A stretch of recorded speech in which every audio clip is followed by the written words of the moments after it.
Hello, আসসালামু আলাইকুম। আজকে কেন জানি খুব খিচুড়ি আর মাংস খাইতে ইচ্ছা করলো। যে ইচ্ছা সেই কাজ। চটজলদি রান্না করে ফেললাম খিচুড়ি। পাশের চুলায় আমার খিচুড়ি রান্না অলরেডি শেষ। এখানে আমি গরুর মাংসটা খুব ভালো করে কষিয়ে নিয়ে এখন আলু দিয়ে দিয়েছি। খিচুড়ি দিয়ে মাংস খাওয়ার সময় একটু আলু না দিলে ভালো লাগে না।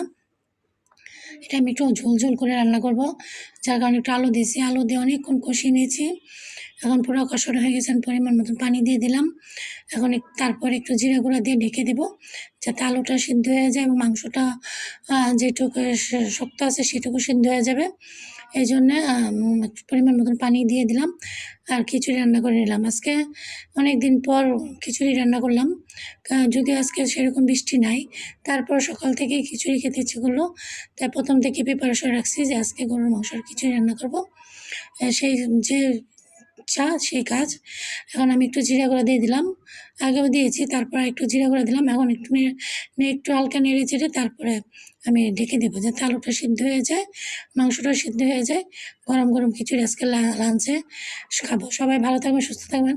আমার পেজটা সাবস্ক্রাইব করে দিবেন। আল্লাহ হাফেজ।